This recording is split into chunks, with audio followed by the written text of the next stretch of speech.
আসসালামু আলাইকুম। শুরু করছি নূরমহল, লিখনিতে অলিদ জাহান ইমো। আজ সকালে অবস্থা ভালো না, চারদিকে গুটি গুটি অন্ধকার ছেয়ে গেছে। বজ্রপাতের শব্দে গড়গড় উঠেছে খানিক পরপর।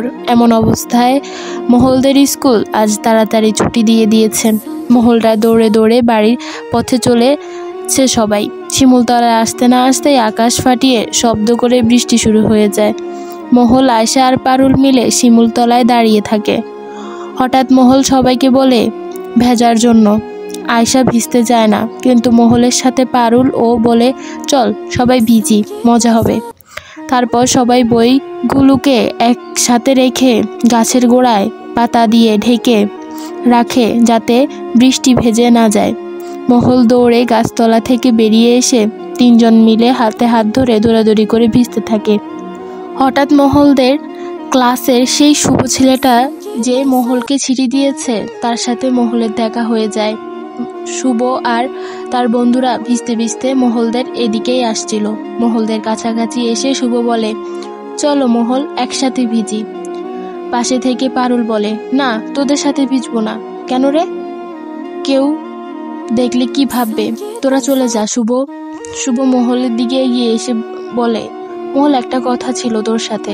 মহল বলে, যা বলার কাল স্কুলে বলবি, এখানে না।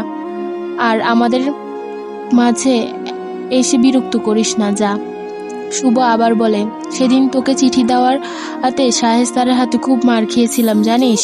তোকে বললে হাসাহাসি করতি, তাই বলে আজ তোকে আর একটা চিঠি দিব। আজ তো স্যার নেই, আর একটা ক্লাসও না।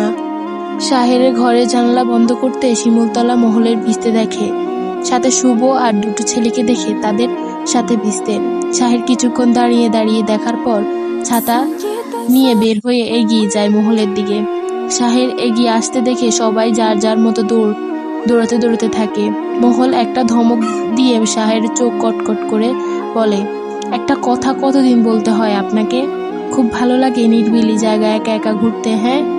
হাত পা ভেঙে এই শিমুলতলা গাছের সাথে ঝুলিয়ে রাখবো, এখন ভালো হবে। দিন রাত থাকতে পারবেন এখানে। শাহের আয়শাদের দিকে তাকিয়ে জোরে একটা ধমক দিয়ে বলে, যান, বাড়ি যান। সবগুলো ফাজিল দেখছি। আপনাদের বাড়িতে না গেলে আমার হবে না, বুঝেছি। আয়শা তাড়াতাড়ি উঠে চলে যায় নিজেদের বই বের করে নিয়ে। মহল চলে যেতে নিলে শাহের বলে, দাঁড়ান, এতক্ষণ হলো ভিজে অবস্থা তো খারাপ করে ফেলেছেন। চোখ মুখের অবস্থা দেখেই বোঝা যাচ্ছে বাড়ি গিয়ে জ্বর আসবে। এই ছাতাটা নিয়ে যান। মহল শীতে কাঁপতে কাঁপতে বলে, লাগবে না স্যার, যেতে পারবো। তাছাড়া আপনি যাবেন কি করে? শুকনো মানুষ ভিজে যাবেন। যা বলছি শুনুন, আমি ভিজলে আপনার মত এত সহজ আমার জ্বর আসবে না। ধরুন, এটা নিয়ে যান। যাওয়ার সময় ওড়না দিয়ে শরীর ভালোভাবে ঢেকে যাবেন। আর হ্যাঁ, এই ছেলেগুলো আজ আবার কি বলেছিল? কিছু না স্যার, এমনি এসেছিল। শাহের রাগ দেখিয়ে খানিকক্ষণ তাকিয়ে থাকে মহলের দিকে, তারপর বলে, মিথ্যে বলবে না। মিথ্যা আমি সহ্য করতে পারি না, মাথা গরম হয়ে যায়। সত্যি বলছি, আজ কিছু বলিনি। দেখি আমার দিকে তাকিয়ে বলুন তো, আমি চোখ দেখলেই বুঝতে পারবো সত্যি না মিথ্যা। কি হলো, তাকাতে বলছি না? মহল চোখ মেলে তাকায়। বড় বড় হরিণীর চোখে সেই চাহনি। লম্বা পাপড়ি গুলো বৃষ্টির পানিতে লেপ্টে আছে। টকটকে ফর্সা শরীর জুড়ে বিন্দু বিন্দু বৃষ্টির ফোঁটা মিশে আছে। দুই পাশে লম্বা মোটা দুইটা বিনুনি আষ্টেপৃষ্ঠে জড়িয়ে আছে মহলদের কোমরে। চোখ দুটো লাল হয়ে বুজে আসার মতো অবস্থা তার। বৃষ্টির পানিতে শরীর কেঁপে কেঁপে উঠছে একটু পর পর। শাহের আর কথা বাড়ায় না, মহলকে দ্রুত চলে যেতে বলে। মহল চলে যেতে নিলেই শাহের আবার বলে, দাঁড়ান, এই বইগুলো যে এখানে রেখে যাচ্ছেন, সে খেয়াল আছে? এত বেখেয়ালি কেন? বলেই সে সবগুলো বই হাতে তুলে নিল মহলের। মহল দ্রুত পা চালাতে চাইলেও পড়ে যাওয়ার ভয়ে ধীরে ধীরে পা টিপে টিপে হেঁটে হেঁটে বাড়ি যায়। শাহেরও ভিজে ভিজে চলে যায় নিজের ঘরের দিকে। জমিদার ভবনে শাহজাহান আর তার বন্ধু জুলফিকারের মধ্যে শাহের আর শবনমকে নিয়ে বিবাহের আলাপ চলছে। শাহজাহান আর জুলফিকার দুজন বহু বছরের আগে শাহের আর শবনমের বিয়ে ঠিক করে রেখেছিল। দুজনের প্রাপ্তবয়স্ক হলে আগ পর্যন্ত তারা অপেক্ষায় ছিল, কিন্তু প্রাপ্তবয়স্ক হয়েও এখন তার সম্ভব করতে পারেনি দুই বন্ধু। শাহের পড়াশোনার জন্য চলে যায় বাহিরের দেশে। সেখানে থেকে আসার পর জমিদার ভবনে ছেড়ে নিজের মত ও আলাদা থাকতে নানান জায়গায় পাড়ি জমাতো। মাঝে মাঝে ভবনে ফিরত। এভাবেই সে সবার থেকে দূরে দূরে থাকতে দিনের পর দিন। জমিদার শাহজাহান তার পিতা বার্ধক্যতার পর থেকে শাহজাহান জমিদারের ভবন অসহায় সম্পত্তি জমি জমা ফসলের দিকে নজর রাখেন। বংশ ও পরম্পরার ধারাবাহিকতা অনুযায়ী বর্তমানে জমিদার ভবনে উত্তর সরি হিসেবে শাহের আসন লাভ করার কথা, কিন্তু সে এসব নিয়ে মাথা ঘামায় না। তার দায়িত্ব বুঝে সে যখন বুঝে নিবে তখন তাকে জমিদার সকল বিষয় দিয়ে আলোকপাত করতে হবে। নিজের বাপ দাদাদের মতো নিজের বেগম ব্যতীত অন্য নারীদের সংস্পর্শে যেতে হবে। চাইলে 2-3টে বিবাহ করতে পারে নির্দ্বিধায়। নর্তকীদের সাথে রাত যাপন করে তাদের অসহায়ত্ব আর অভাব দূর করাটাও একটা দায়িত্বের মধ্যে পড়ে। আসর ঘরে নারীদের দেহ ব্যবসা রমা করতে শাহজাহান আর শাহজামানের মতো অতিথির আমন্ত্রণের দায়িত্বটাও বেশ জটিল। বাকি অনেক পড়ে আছেই। সেগুলো থেকে শাহের বরাবরই নিজেকে দূরে রেখে এসেছে। শবনমকে নিয়ে দাসী আর শাহের বোনেরা মেহের আর রেণুকা সবাই মিলে ঘিরে রেখেছে। সকলেই আনন্দ উচ্ছ্বাসিত হয়ে শবনমকে পুরো জমিদার ভবনকে ঘুরে ঘুরে দেখাচ্ছেন। শবনম মনে মনে বেশ খুশি। শাহেরকে সে আগে থেকেই পছন্দ করে। 2-3 বার দেখা হয়েছে তাদের। শাহের মতো সুদর্শন আর সুপুরুষকে শবনম মনে মনে বেশ আগে থেকেই স্বামী রূপে চেয়েছিল।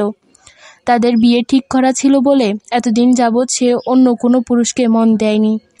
শবনমের বাবা বিশাল বড় ব্যবসায়ী আর প্রচুর সম্পদশালী ব্যক্তি। একমাত্র মেয়ের শবনম নিয়ে খুব বেশি ভালোবাসেন। মেয়ের পছন্দের কথা সে নিজেও জানে। এখন যখন বিয়ের কথাবার্তা চলছে তখন আর দেরি করতে চায় না কেউ। যত তাড়াতাড়ি সম্ভব শাহেরকে ফিরিয়ে আনতে চায় সবাই। শবনম ও শাহেরকে এক নজর দেখার জন্য ছটফট করছে। অনেকদিন দেখা হয়নি তাদের।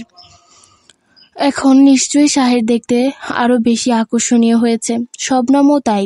শাহের তাকে দেখে নিশ্চয়ই চোখ ফেরাতে পারবে না এখন। মনে মনে এসব কথা ভাবতে থাকে শবনম।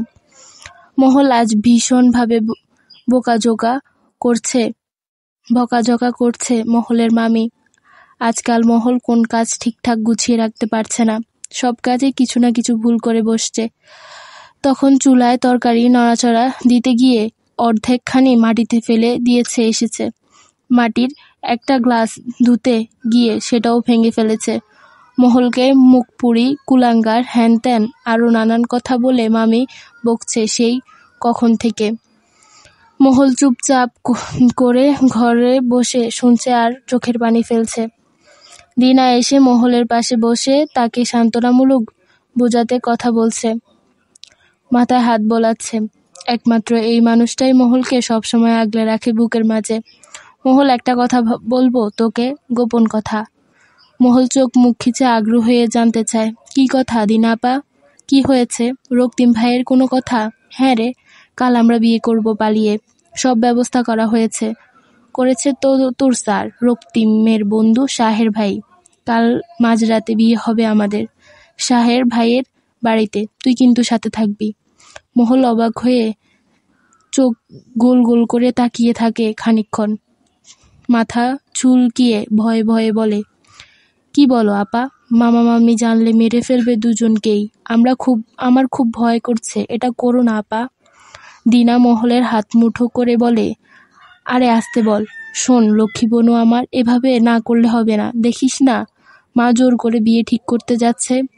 ওর কথা রাত্রি মাকে হয়তো কিছু বলেছে, এজন্য ও তো মা এই জন্যই